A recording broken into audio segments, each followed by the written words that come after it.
protect the voters in that state. So today, we're taking a look at some of the political candidates vying to be the next governor of the state, as well as what the people should be doing tomorrow for the election.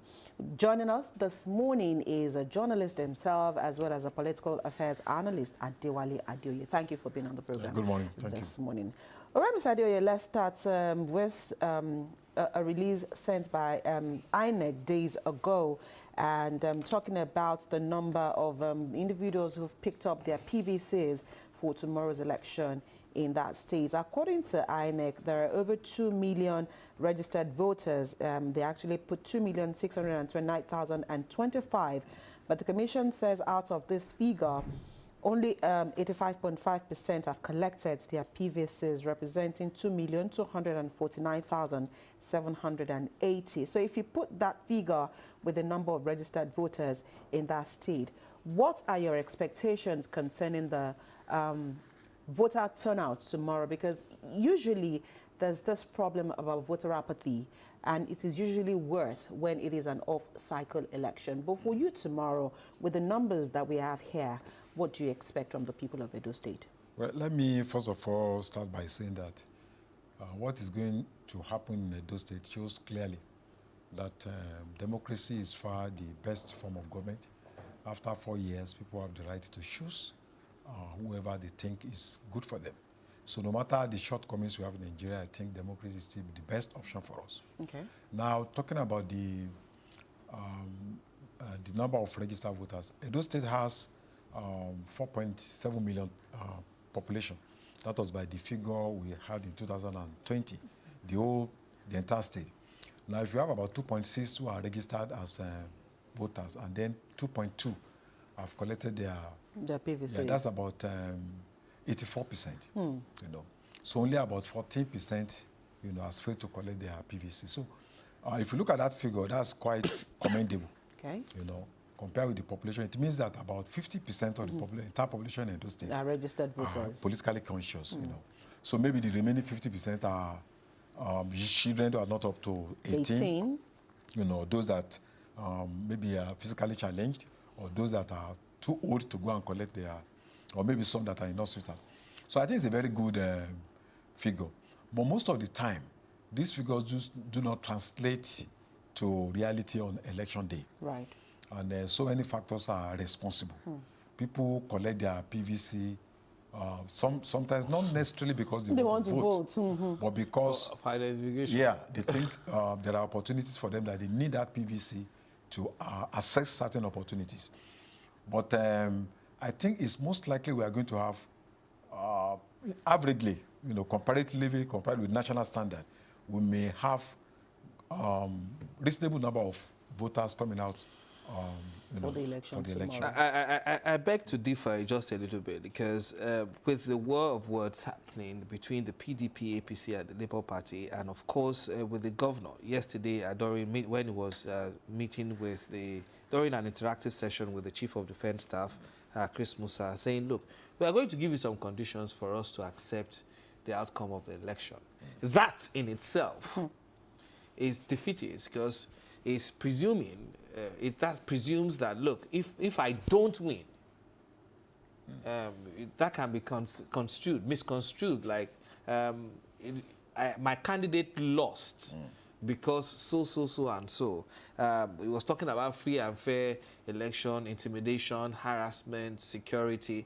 But all of them, I can't exonerate any one of them. Wouldn't that cause voter apathy? Because, look, the atmosphere in Edo is tense. Even for us in Lagos, we are feeling for those in Edo. There is always a tensed build-up to every election in Nigeria. But in terms of history, Edo State is not seen as the most volatile state, either in the Niger Delta or in Nigeria. The rhetorics of politicians usually increase the tempo of fear. But in reality, if you look at Edo State, it's a fairly homogeneous state.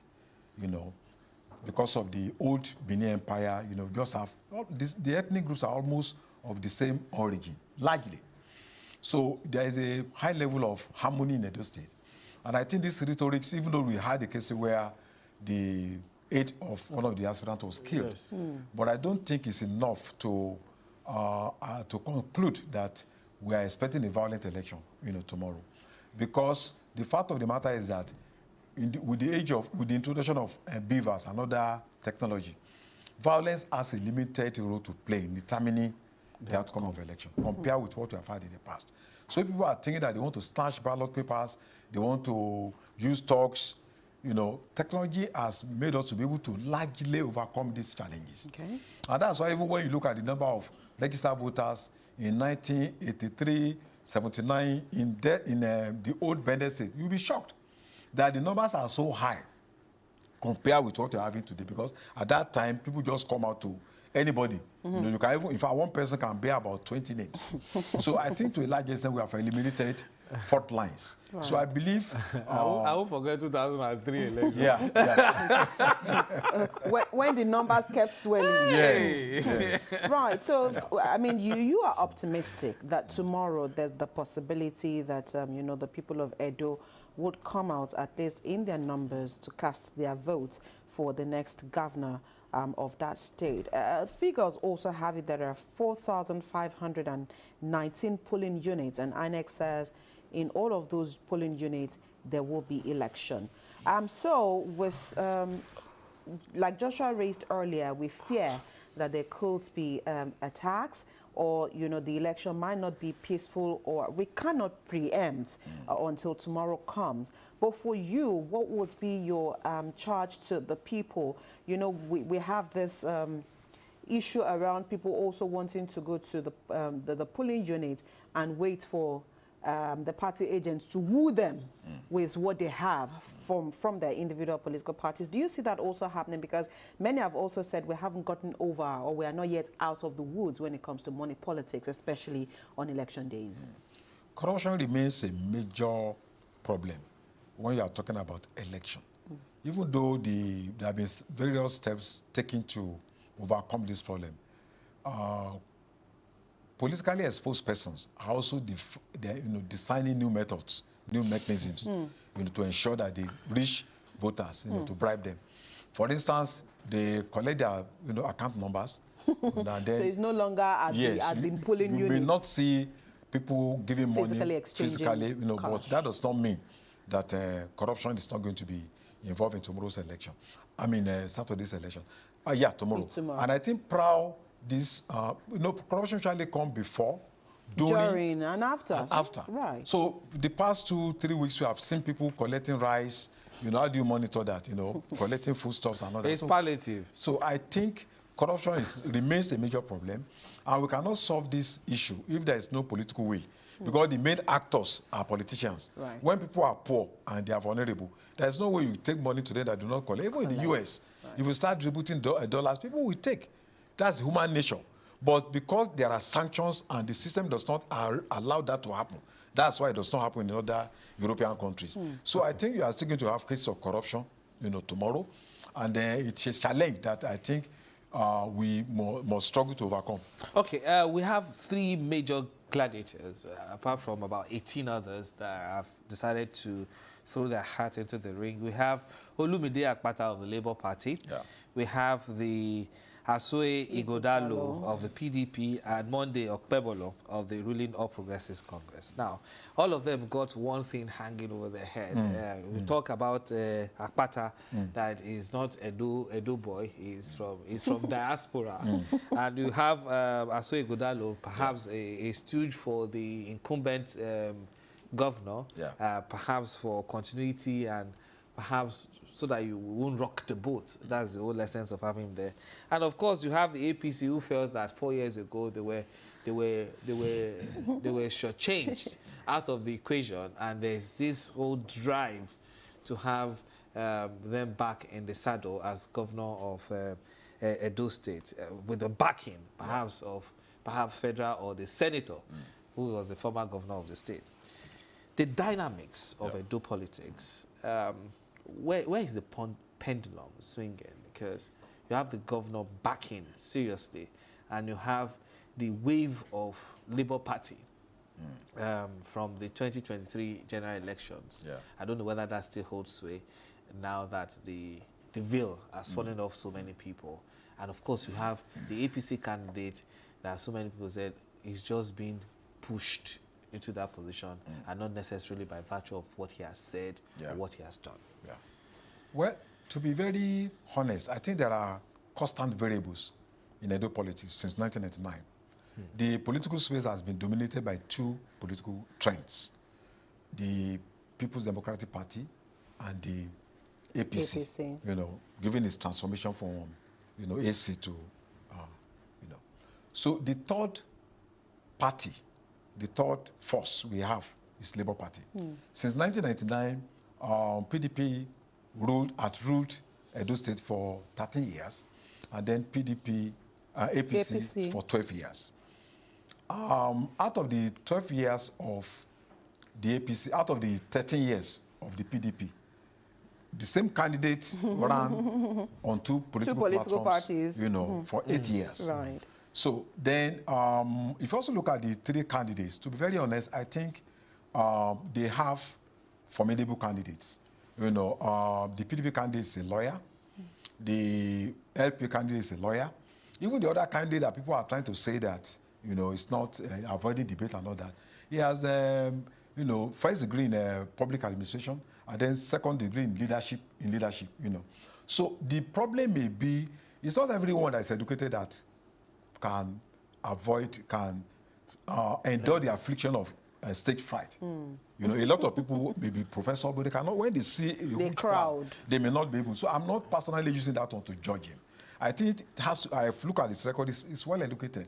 And of course, the Labour Party also is a lawyer, you know, former ABA president. So the candidates are formidable. Even in fact, all the 70 candidates, you know, if you look at their credentials. So, but what is important is perception, you know, which is going to determine the voting patterns in Edo State. And also there are certain historical factors. For instance, since 1999, Edo South has always been producing the highest number of voters, you know. From some claim 60%, but it's not up to that, it's about 46.5%. Then Edo Central has the least, 18%, you know. So Edo North has about 36%. So the two candidates are coming from the same zone, APC candidate and PDP candidate. Why the Labour Party that comes from Edo South, you know, is expected to build on the momentum that was generated last year, because the Labour Party won in 12 local governments last year and had about 331,000 votes, which was about 50% of the entire votes. If you combine the APC and PDP votes, you know, the Labour Party had more. But that will not automatically translate to what will happen at the current election. Because what happened last year was people were voting for Peter Obi. Right.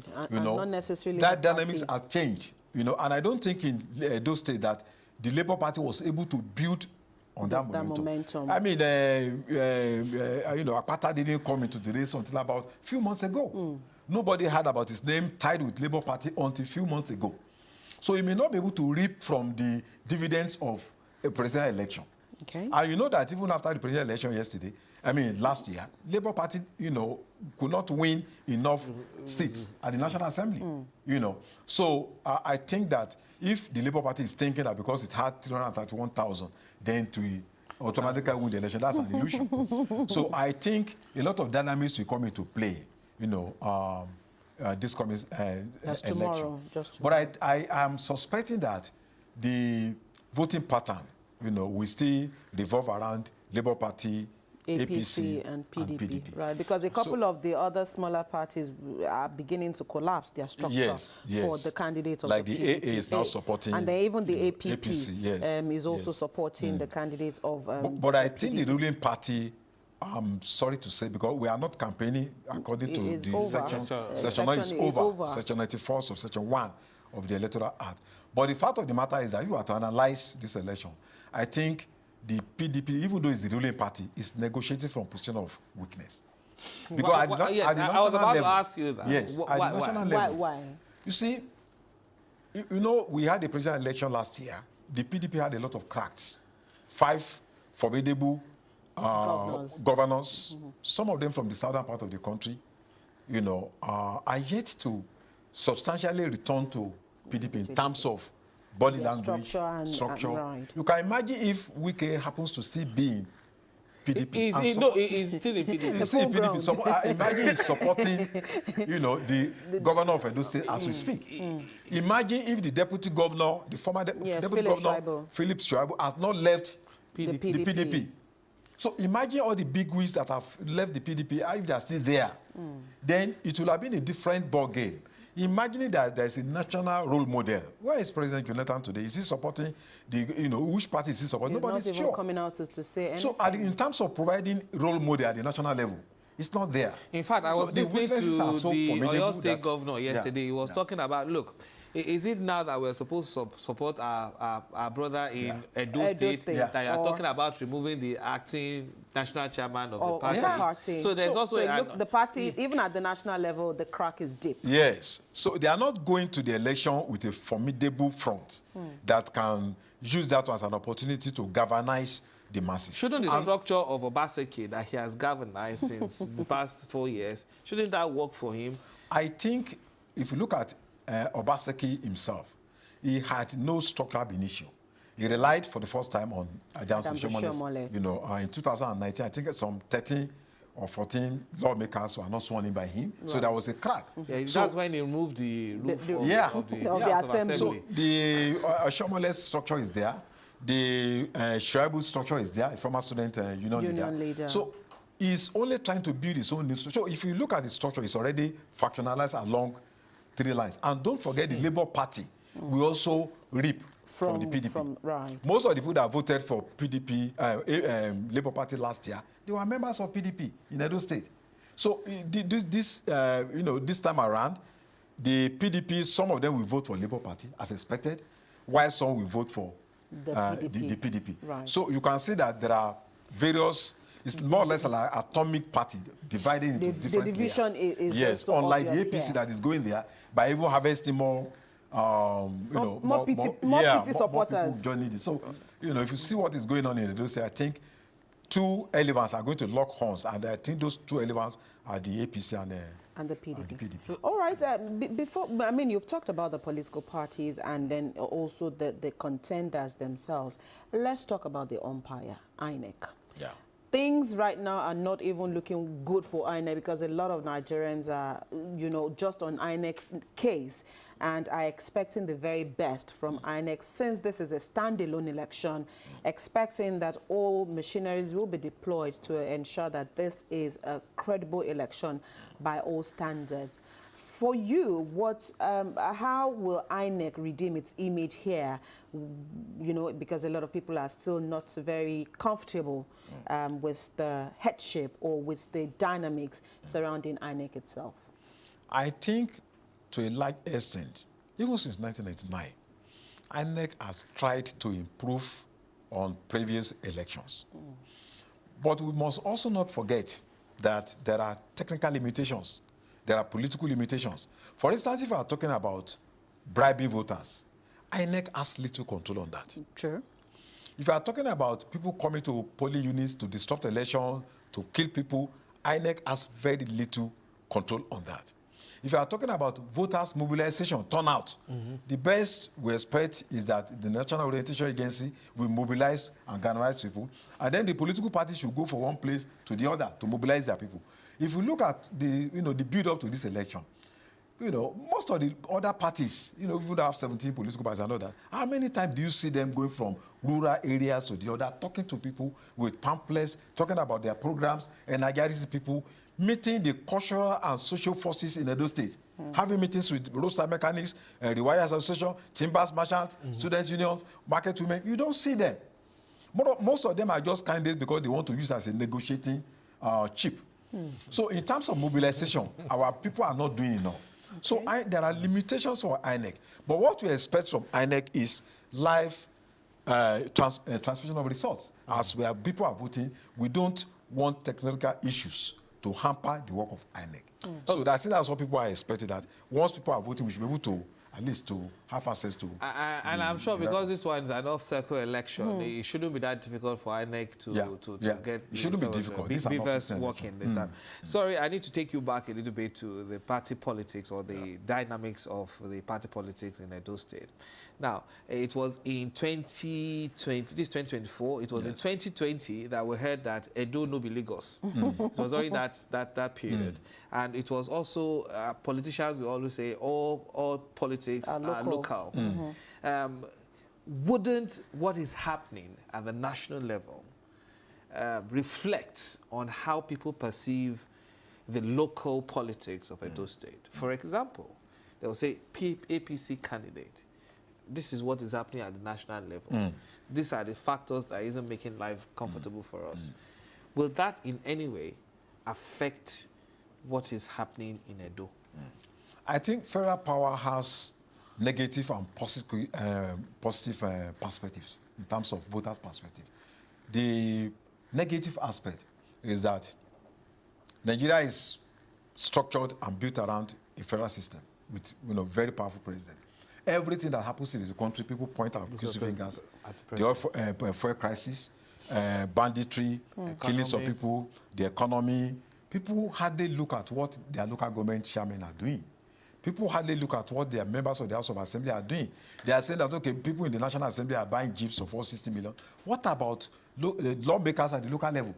What is happening to them? They don't want to realize that governors can also make a lot of changes, because they also collect huge sums of money from the federal government.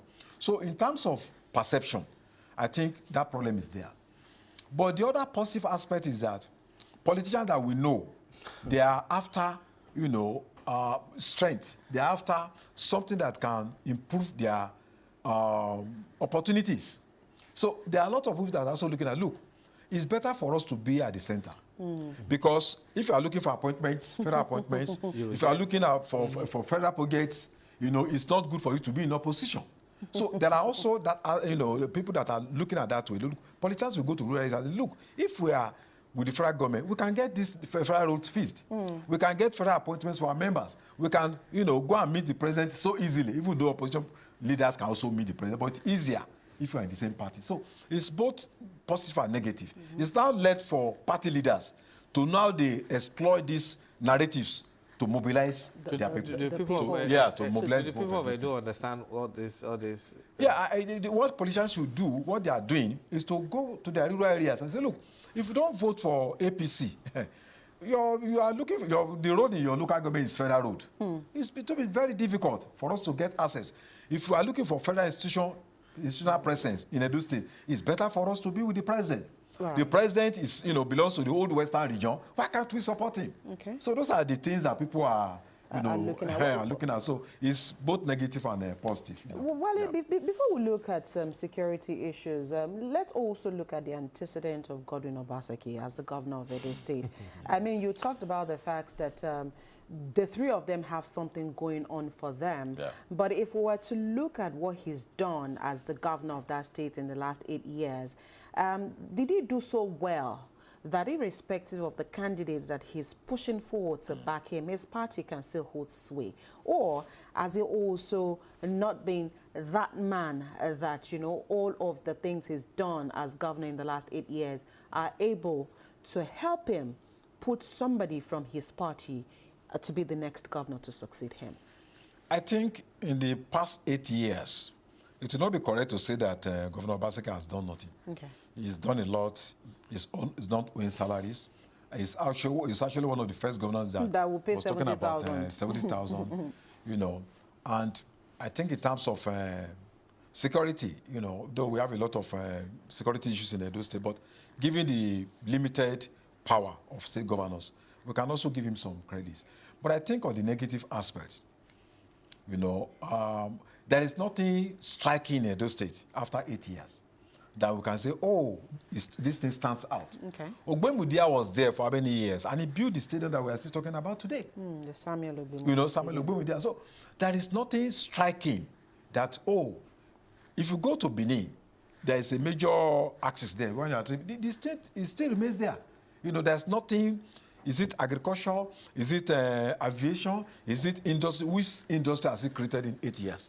So he has not created a permanent, I mean, a kind of paradigm shift from the economic and financial upliftment of Edo. There's nothing striking that we can say, okay, we can hold on to. Even let him come and talk to us and say, okay. Even his mannerism in the last few days. Then the other aspect is ability to manage human resources.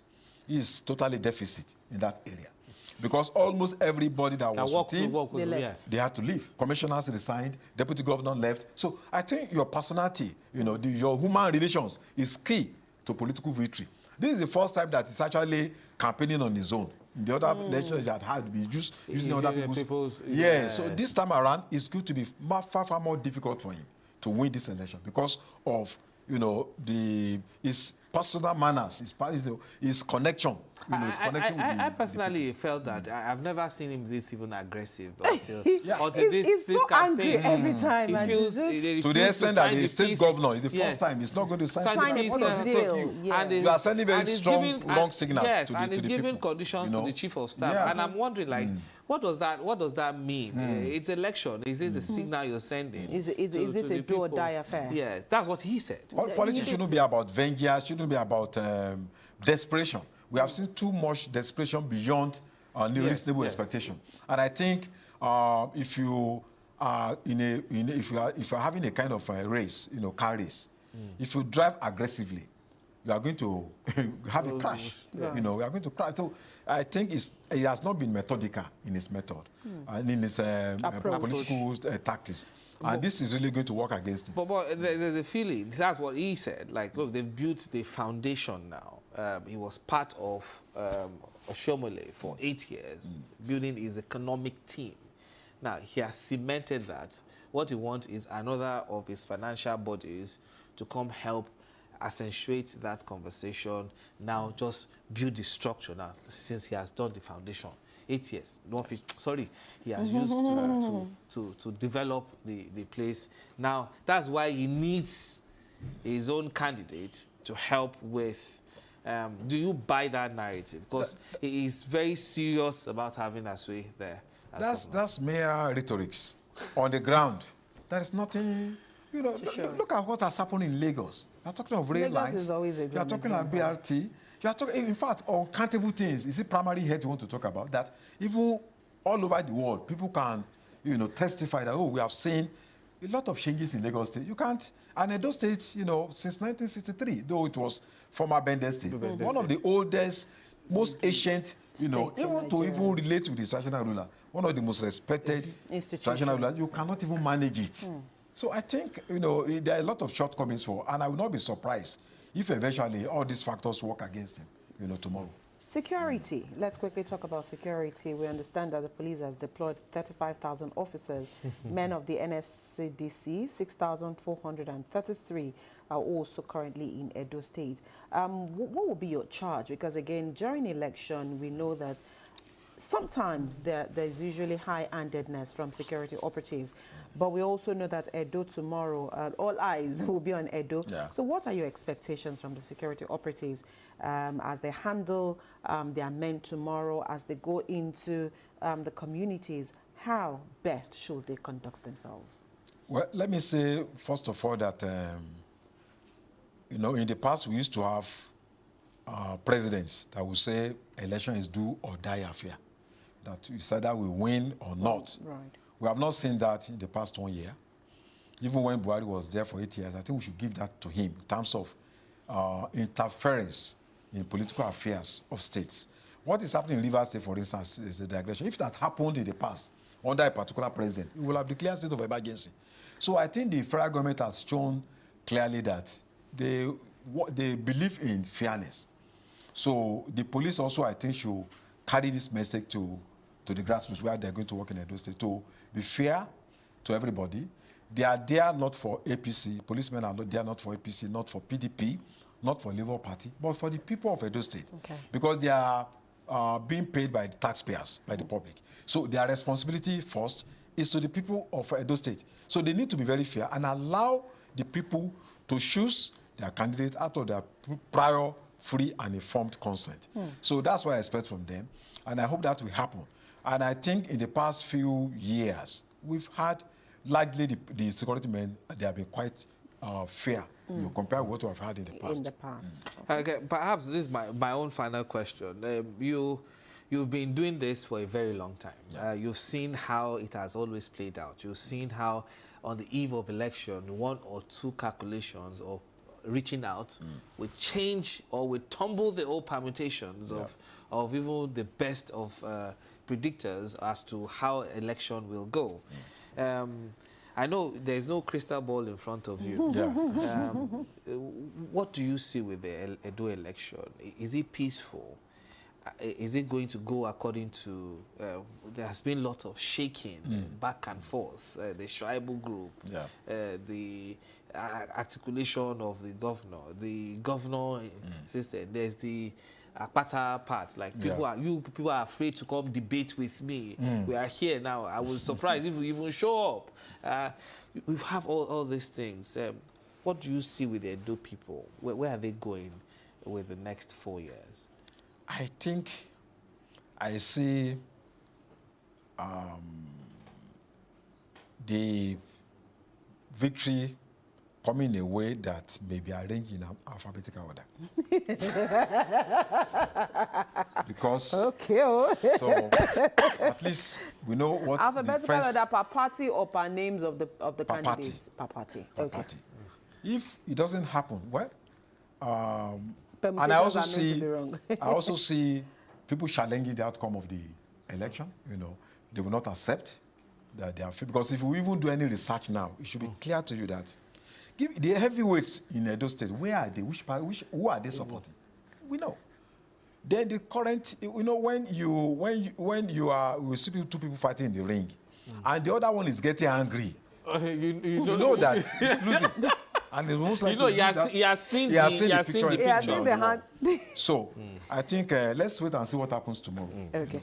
All right. Of course, those are the words of Adewale Adeoye, not the words of INEC. Of course, he has a right to his own personal opinion, and that is what he's just done here. So nobody should come and say that we predicted. There was no prediction. Exactly. Yeah. So he's just given, what he's saying and where the pendulum may swing after tomorrow's election. But wherever it swings, we do hope that the best party wins, the best candidate wins, the one who really has the love of the people at heart and who will bring governance and development to Edo State. And of course, Edo people, you just go out tomorrow and do not be intimidated. My friends. Joshua's friends, please go out tomorrow. Do not be intimidated. How many of them stay there?